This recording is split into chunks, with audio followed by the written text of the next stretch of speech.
Um, let's do a quick fire fan question section. So I've got 1, 2, 3, 4, 5, 6, 7 of them, Okay.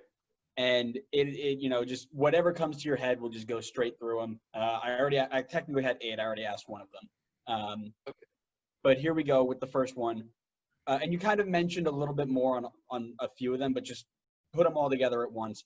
Which former teammate did you have the best on-field chemistry, and what kind of was the driving factor behind why you had that type of chemistry? Okay. Well, you want to shout out who? Do you have the names of the people who are asking the questions? Oh, I do. Let me pull them up. It's on the Reddit that we asked. So give me 1 second, and I will look at it. So this is from. Come on, computer, load. All right. So this is from. Where'd you go? This guy asked a few questions. So this is from Romp the Green via San Jose Earthquakes subreddit. Okay. And he asked, which player did I have the best on-field chemistry with? And what was the driving factor? What made you guys click? Oh, okay. Well, it's funny. The one that I believe I had the most on-field chemistry with would have been Sergio McDonald, and we never got to play together. So like in just training. And I think that would be the one that I was like, man, I wish they would play us together up top, because I also think like Sergio didn't get a fair shake in MLS because they were playing him as a lone striker, and that wasn't his game. And I think he was a DP, so it was. There's so many layers as to why I think a lot of DPs and people who come over here, they don't perform very well or do as well as they're thought to, is because the system here is completely different. But yeah, on field, like in-game chemistry in terms of like just one individual. You're talking about just one individual guy who I was playing with that I went like, our styles are in sync very well. Like nobody can beat us if we're on a team together. And that's what confused me as to why we never played. And that's a whole nother thing that we can get to is Sergio. And I think the reason for that is like, we just gelled really well. I've shared the story in the past. Like we bought a car off of Craigslist together for like under $900 because he said, Quincy, we need a car, but I want that very dirty car. That's how he's talking, dirty. And I said, Sergio, bro, okay, whatever, let's make it happen. How much money are you down to put down? He's like, I don't want to spend more than $1,000. I said, Sergio, bro, getting a car for under $1,000. This guy would spend like more than $1,000 on some of his pairs of shoes, but he didn't want to put more than that into the car. But we're boys. I'm like, yeah, whatever. Okay, we'll go halves with you on it. And we found some dude selling his car for like $980 on Craigslist, and we went and met him up, and we bought the car from the guy. But I told Sergio, I said, listen, the only way and the only reason I'm willing to buy this car is if we take it straight to the AutoZone so they can check the brakes, because that's the thing that is most important to me. I said, as long as the brakes are okay, like we can drive a crappy car. I don't care. So we buy the car, right? We buy the car from the guy. We're driving down the road. I'm like, this is not safe at all. We get it to the shop. They jack it up on the thing. 15 minutes, 20 minutes goes by. They come back out and they say, listen, we don't want any liability or responsibility for this car. Like they took the wheels off and the brake fluid and the whole thing exploded and came off, right? And they basically are like, no, you know what I'm saying? Like we don't even want to put the tires back on the car. We're not even going to do that because we don't want any liability. I said, okay. I said, Sergio, you see what I'm talking about? He's like, oh yeah, okay. I said, all right, it's all good. I said, guys, all right, I'll sign whatever in terms of liability. Can you please put the tires back on the car? I know there's a used car dealership down the road, like half a mile. And I said, I want to take it over there and let's see what we can do. So they're like, okay. We drove the car back down there, right? We put it in. They check they're checking the engine and all that. I'm like, yeah, I want to trade in this car. What's the trade-in value that you're going to give me for this car? So by the time they did their thing, we went over that. We're negotiating and talking about it. We got a $1,500 credit for the trade-in on the car. Go on. Yeah. So then we took that, right? We took that and I said, okay, Sergio, we're going to add an extra $500 each. Now we've got $2,500.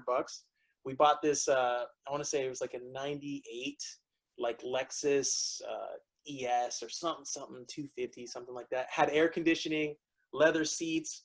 we drove that car around nonstop like the rest of the year until Sergio drove it on it.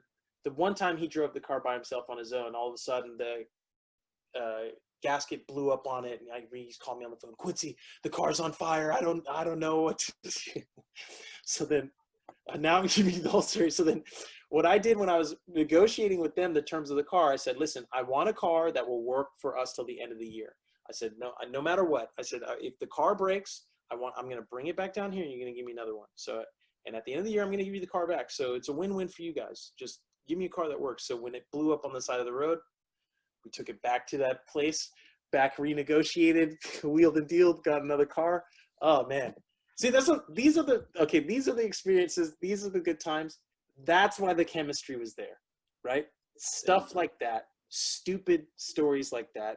Him riding his bike downtown, and then he'll always come to my window. Him and Dilly Duca would come to my window and knock on the window because I'd be working. They'd be like, "What are you doing?" I'm like, "Bro, I'm building the company, bro. Working." They're like, "Bro, you work too much, man. Like, come on, let's ride bikes." I'm like, "Nah, bro, I can't do that. I can't do that." So, yeah. Oh man. See, these are the fun stories and all the stuff that these are the things that get me through the really crappy times of like organizations maybe treating you like trash, right? But you're thinking about like the fun, stupid stories like this. So I had great chemistry with many players in different capacities at different times. Danny Husen at San Jose, great chemistry with him. Great, we didn't get to play too much. It's usually I think the saddest part of my career is like I make really good friends with guys. We have really great chemistry, but because the idea wasn't for it to be us when I was coming on board. I'm always the guy that comes in like when everything's crap and you just need a short-term fix. And then they see that it works, so that's a good one. I like that one. I got to think through that, but yeah, I had great chemistry. So now I had great chemistry with Mike McGee. That was amazing. Like the stories that we have, I can't share right now, or maybe you have to get Mike McGee on and then we could share them together. But yeah, it's always just the stupid stuff and the fun stuff you're doing off the field that creates on-field chemistry. So I get disappointed when I talked about earlier, like it's bittersweet because more money and more tension's coming into it. Like the stories that make chemistry and make good times are types of things that guys are not doing and avoid because it's like, oh, you got to be in bed by 8 o'clock and you got to eat this food. And if you make a mistake and say the wrong thing in the media, people are going to kill you. It's just, those are it's an old timer talking about the good old days and all that kind of stuff. So I'll avoid that because I'm still young. 10 more. Yeah, there you go.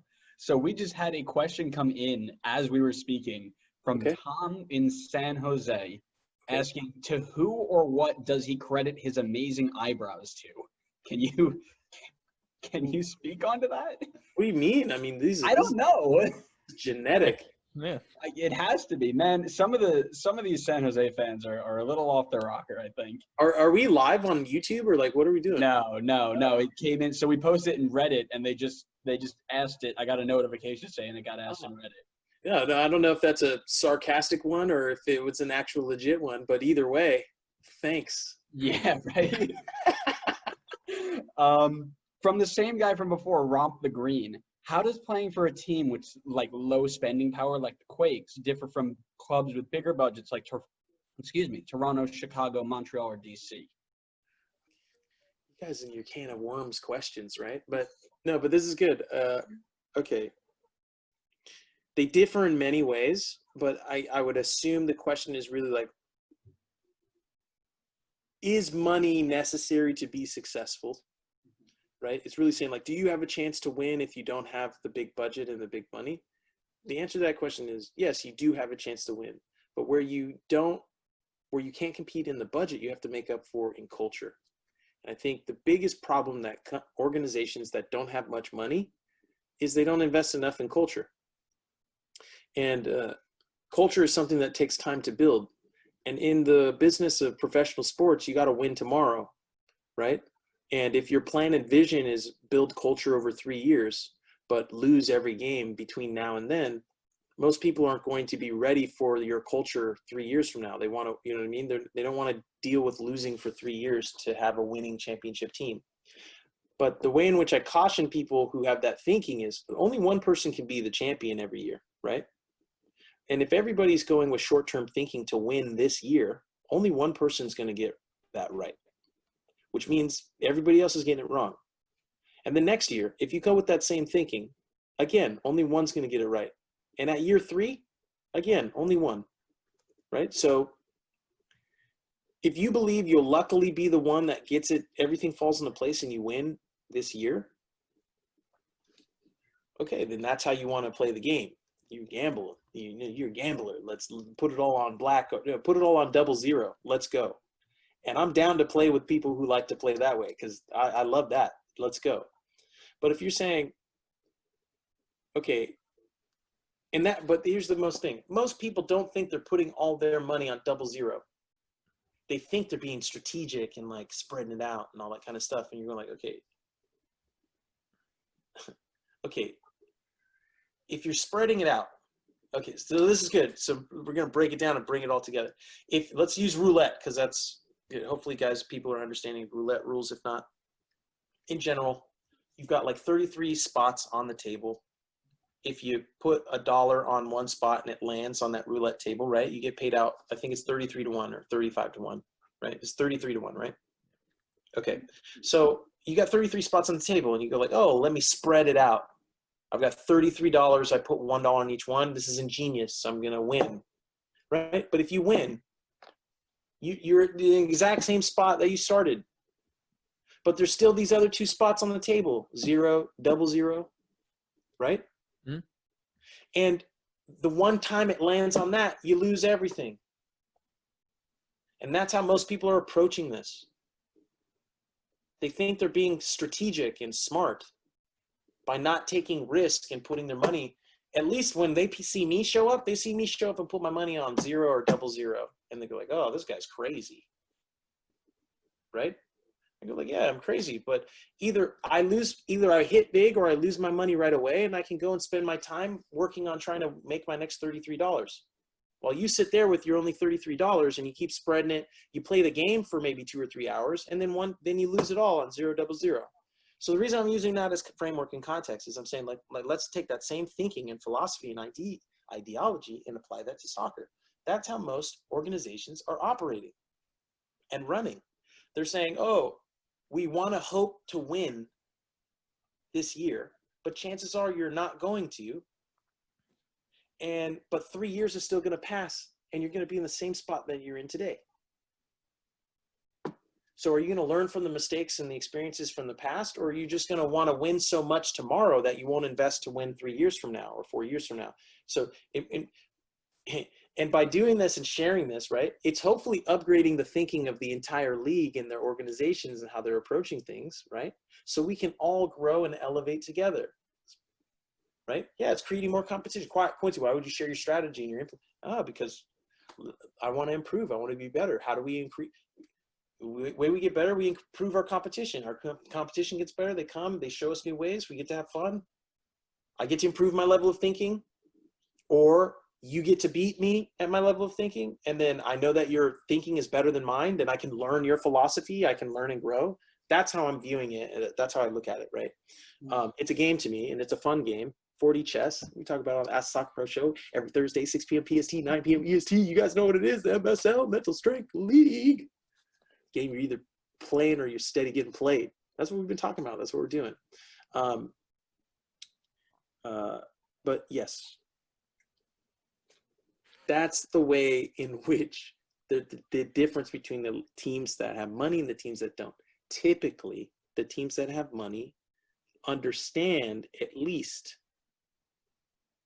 that investing in culture is important, and very few organizations I see are investing in culture. And this is also something that they started investing in time ago. And most people aren't understanding why. And so this is good. So in terms of historical context, if you look at what Kansas City got right in the past was they overpaid for Zusi, Bess, Beasler, who else? Graham, Zusi, Bessler, and Sinovic. Sinovich probably is. Sinovich. That But bad they didn't Icopara, which, okay, we could talk about. We'll go about that in another time or whatever. But at least they got that right, because at that time they were offering them $500,000, $600,000 contracts, which was absurdly heard of for American players, especially when they could have gone to Germany for maybe 1.5 million, right? So because they made that long-term commitment and investment in those players at that point in time, and it was looked at as crazy at the time, like, oh, who would do that? You saw that they were able to compete with the teams that had the big budgets and all of that, because for me, that's an investment in culture. Right? Yeah. Now, they didn't invest in new culture, in my mind, in my opinion, in terms of creating a system where they could repeat what it was that they were doing in the long term. They're probably in the process of trying to figure that out and do that or whatever. I don't know. This is just outside looking in, right? But it's also the fatal mistake of, once you figure out something that works and you're doing it, you believe that it's always going to work in the future, and then you realize you get passed up or passed by.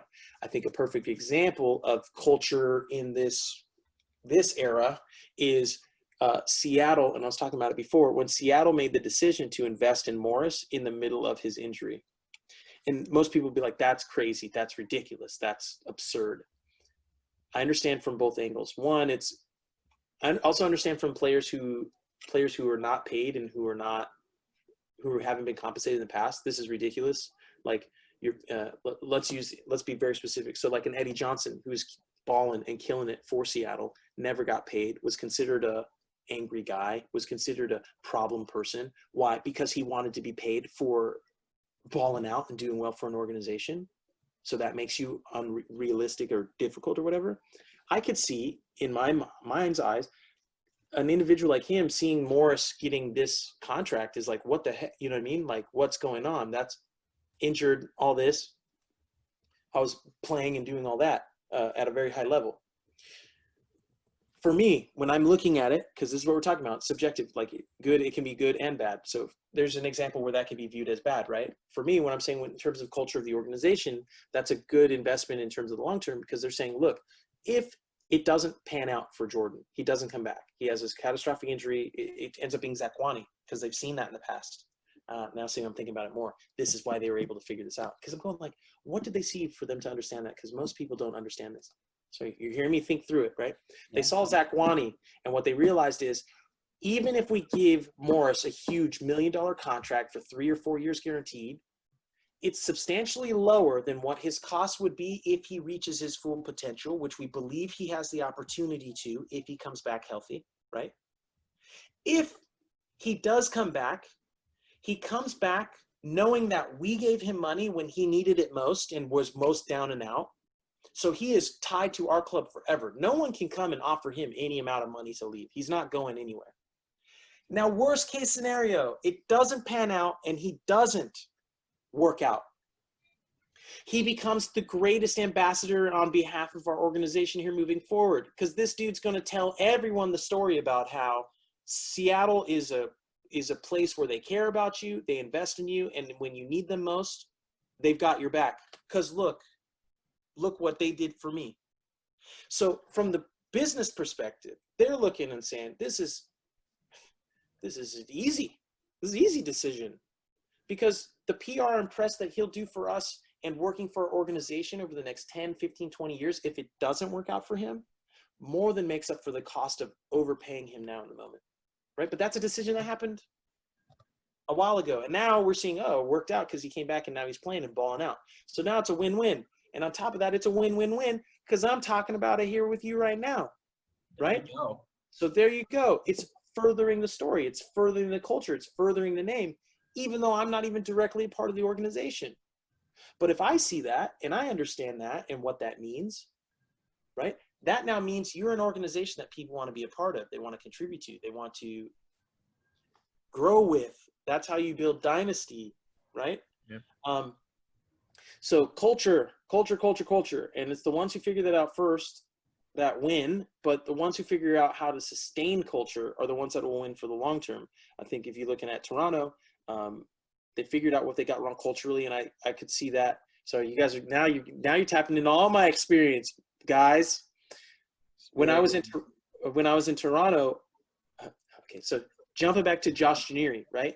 He was one of the funniest dudes I'd ever met on my team, right? But naturally funny. He would just speak and I'd laugh. I'm like, dude, what is this guy on? His humor is just ridiculous. Like, I love this dude, right? And I just thought it was him. He's young. He was 17 at the time when we signed him, right? But when I eventually got to Toronto, he was back with the Toronto Academy team, right? When I was there as well too. And then I realized, it's culture. It's Canadian culture. That's the humor of Canadians, right? So I didn't know that till I got there, and I went, oh, okay, I really like this. This is funny. This is fun. I enjoy this. But I could see at that time, or I believed I could see at that time, right? I think my specialty as a player is vision, but most people don't think that. My specialty is vision, but I didn't have the technical work and skills from a young enough age to bridge that gap to be as technically sound as, like top tier players. But I have good enough vision to bridge that gap between my technical ability and do the work to get up there. So, okay, that's a sidebar. But giving clarity on this. At that time, what I was looking at, I said, the reason why Toronto isn't winning in my mind at that time, because I'm trying to assess what's going on, is they don't understand that what they're up against with American culture. They're better, like technically, skillfully, they're better than us. But mentally, they're not better because and the reason why they're not better isn't because the way that they think is wrong, but the difference is this: if in American culture, if we know that you're better than us, doing all of our hardest work and trying our hardest, we'll cheat to win. In Canadian culture, they won't do that. They go, we tried our best and it wasn't good enough, which is why people say Canadian people are very nice. It's a great, when you were saying like a team that has a good special place in my heart. Montreal has a great special place in my heart because I love that place for my family, right? Like we were really close to ending up re-signing there with Remy. It didn't work out because of the budget constraints and your limited roster spots and everything like that. But I really was going, had I not signed with DC, or had that not fallen through, I wouldn't have signed with DC, right? But my point from all of this was, culturally, it's a great place. I love it. The fans, the people, everything is great about it. But the reason why they weren't able to beat Americans was because that was a fact. Like if it came down to it, the person who's willing to cheat will win. It doesn't mean it's fair. It doesn't mean it's right. It just means that's just the fact or truth, right? So I don't remember or know who eventually ended up coming in, but then you saw that they got American center back, American midfield, American forward, and then they built outside of that culturally. So now they have the cultural understanding that was necessary to build their dynasty. That's the way in which I view, and I'm looking at these types of things when I'm trying to understand and break down teams and organizations to survive in a league of which I don't know anyone beyond the players that I play against and my teammates, because I don't, right? So you can call me crazy and the whole conspiracy and stuff, but these are the connections that I make and how I'm thinking through stuff to understand my world, because I came in blind. I didn't know anybody at all. And even me talking with you about this right now, I'm thinking through, holy crap, the way in which I've built the network in my mind is ridiculous. This is crazy, man. This is nuts. This is pretty cool. Very, very cool. Okay. We've got 3 more quick fire questions. Yeah, so much for quick fire, huh? Yeah. These I don't think there's a physical way these can turn into stories, but if you do, we'll see. Okay, is that a challenge, or are you just saying you're not having so we're about to hit 3 hours. I don't know if it's a challenge much at this point. But okay, at some point, I got before you go, what percentage of your following do you believe actually makes it all the way through this entire recording? Oh, that's a good shout. I know a few of them when I usually put these out and I preface what we talked about. If it's an interview with somebody who's super interesting like yourself, it will be a lot more than if it's just us talking about games from the week. So I think it'll be pretty high. Throw a number out there. Give me a percentage. Give me a percentage. Let's say 40% from our usual 10. Okay, so I'm calling 80. You think 80? 80. Are making all the way through? By far, this will be our longest. But I think this is by and large been the best, like far and away the best done. Okay. Yeah. Okay. So how many? Okay, if you're saying 40 to 80, so now we're breaking it down. Okay, big 40 range. to 80. What number? How large is your audience? Like, how many people is that? We usually get about 40 to 50 viewers on a given episode. So 50% of that is 25, anywhere, from there. Okay, so 25. So then what we'll say is the first 10 who make it all the way through listening to the entire thing. And I'm going to put a caveat in this as well too, because if they just jump to this, don't put this in the show notes, obviously. No, right. Okay. And if they just jump to this point in the end, because this happens to be the point in which they jump in and they get to miss out on all the rest of it, I'm going to put a caveat in it that makes up for that. So we're okay. Cool. But the first 10 people and this is the game that I'll ask of you guys before we do the rest of the rapid fire stuff. The first 10 people to listen to this in its entirety and do what? And this is what I'm bringing up to you guys here. I will say retweet or tag or share or do a video shout out of them listening to your guys' podcast, what their favorite episode is, what they like about it, something to that effect, using your hashtag and your stuff. I'm going to send them, and I'll have to coordinate. You guys will coordinate because you'll manage it and you'll the information. We'll send them a perfect soccer ball for free anywhere in the U.S. Right? So like if you're international, I'll still probably send you one, but I should.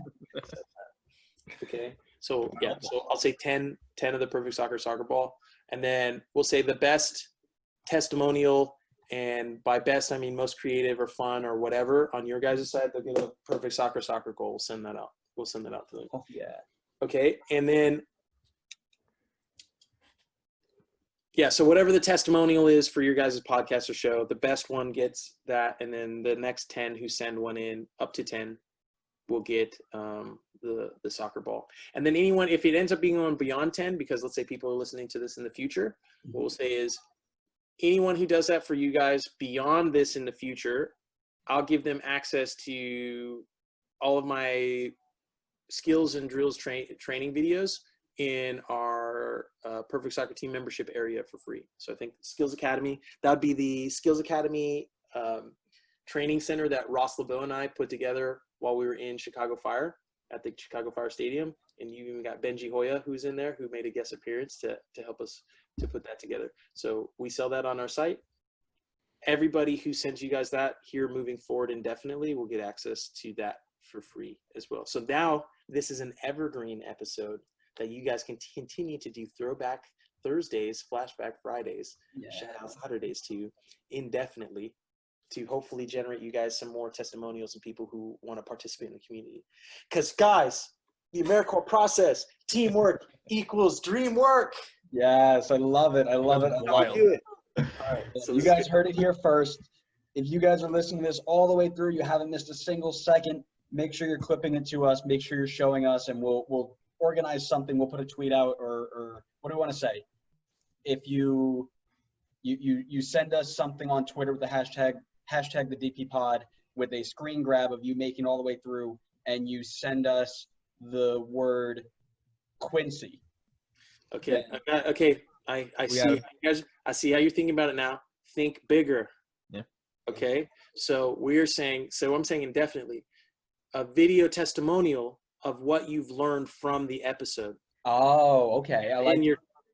And then you're tagging your guys' podcast, my account, and using a hashtag. I'm not sure what your guys' hashtag is or what's going on. Maybe you could use the hashtag Quincy Time MSL. But the main thing is you're tagging my personal account, your guys' account, and you're sharing just a testimonial of what you've learned from this episode and this podcast, and if people should listen, if it's great or if it's garbage, I want it to be honest. Don't give me some bull crap testimonial. If you think that this is crap, and you say it's crap and you mean it and you genuinely mean it, and you will shoot a testimonial of that and you'll tag us in it, I will send you a Perfect Soccer ball just for that. Oh yeah. So there's no cap on that, as long as you ain't capping. Love it. All right, so you guys heard it here. Video record yourself telling us what you took out of this episode. Doesn't need to be an hour or 3 hours, but let us know what you took out of this. Tag Quincy's account, our account, hashtag the DP pod, hashtag Quincy time, and we'll get on that. There you go. And there you go. And that goes forever. So if you guys are able to clip this episode, as I'm sure you'll be able to, because 3 hours, right? Yeah. You can drip clips of this over time, and then if people end up clicking and listening to the full episode to get the full stuff, they'll end up seeing this, and you guys will see how it all comes together, how these ideas come to life, how collaboration works. But yeah, no, I'm loving what you guys are doing, and hopefully this will help continue to build the audience. So, all right, so rapid fire questions that might take super long. Let's do it. Ready? This is from Juan San Abria Jr. Favorite restaurant in San Jose, favorite team kit you've ever worn, favorite music artist to listen to before a game. Oh man, come on. You guys are always hitting me with this stuff. And then I'm gonna just see a clip of me saying like, yeah, I really like this food truck, and then that they just got a commercial of that everywhere, all over the place. As long as you guys are giving me some royalties, all right, then let's go. Let's do it. But I want equity. I don't want royalties. I want equity, okay? Everybody, that's what we need. That's what I want everybody to focus on, equity. Tying back to the beginning of our conversation of ownership in a team and the scarf. Look at that. We've tied the whole conversation back to bang, bang, bang. So it's MSL. We're just riding the wave, guys. That's right. That's right. Okay. Best food in San Jose, or not, or what did I enjoy well in San Jose? Yeah, favorite restaurant, favorite place you go out to eat. I think I wouldn't say because of necessarily the food, just the location. We would go to Sinao on Santana Row. I think that's what it was called, right? Sinao was good because that's where we'd hang out, get some food, appetizers and stuff with the guys. Like I enjoyed a lot of the guys, Mark Pelosi, Danny Husen, Sana Nayasi, Innocent Imagara. Oh God, these guys are dumb. I love them. They're so dumb, but I love them to death. Yeah, shout out Sana. I think Sana's back in Seattle. So going there and meeting with those guys and hanging out, that was cool in terms of that. Place I really enjoy eating a lot is Pluto's, which is around the corner there as well. Shout out Lauren Whitted from Davis. She put me onto Pluto's back when I was at Davis, and that was the one that I like a lot because you can go get salads there all the time, but they're really good salads. You can throw anything and everything in it. You can throw your steak or your chicken and all that kind of stuff, and you at least feel good about yourself eating there. I don't know if it's like Chipotle where it's soaked in butter and fat all day, and you're like, oh, I'm eating a salad. Yeah. So hopefully that gives more clarity. I'm usually really horrible at these things, so hopefully that's more like direct. Then you said, so you said favorite kit you've ever worn. Favorite kit, like design. Like what was anytime you look back, if you were to get one kit of your name. Oh, on my team, like a team, the team that I played for. That you've ever worn, Like designed kit. Mm-hmm. Yeah. Ooh, the favorite. I really like the ooh, okay, now you're making me think because I'm going like, oh, I like a lot of them. Well, I like there's a photo that I have. I think it's like on the background on my website right now. It's me on the field. Mm-hmm. It's me on the field at DC United, and then I think Wayne's yeah, like Wayne's grabbing my shoulder or whatever. Yeah. Yeah, but I like those kits just how it looks. I don't know if that was Pride Night or what the, every night they come up with like because I was thinking of the camo night where they did that where there's within it, something like that. But I like the one where there's a reason why I must have picked that photo because I was like, oh, I like that jersey. I just like how it looks. So that one kind of jumps out to me in terms of a kid I liked. But I like black jerseys. I like black jerseys. Some of the Quakes ones I liked, but I'd say ones that stand out most to me were the Montreal ones were cool. Yeah, I like all the jerseys, but I'm going in terms of like that one. I think like that DC United jersey, that one was pretty dope. But the one that I liked a lot that I saw, I think it was the Sporting Kansas City. I think it was like white on white or something like that. I think I got that. I took that from Jaleel when I had played them that one time. And then the other one I liked was Seattle had one, and then I took that from Obafemi when we played them in some like Open Cup game or something, I think. Very nice. Yeah. All right. Favorite music or artist you listen to before a game? Who's your go-to? Ooh, okay. So if I'm going to listen to music, typically, and we're talking about in aggregate, I like classical music or jazz. Nice. I'm Nice. just I like that. my favorite like classic pianos, like Moonlight Sonata for Elise. I like that. I could just listen to those on like repeat for like hours. And then jazz, like Take Five. Really like that. And then if I'm not doing that, then I'm listening to some like real like trap hood music that just is like completely inappropriate for anything, but it's just like I like that too. So yeah, classical or hood trap. Right. It's one Wide side or range. the other on Yeah. that spectrum. Yeah. Absolutely love it. Yeah, Trinidad James is There you go. all gold everything album. Yeah. That or Mozart. Love it. Love it. Love it. Love it. Love it.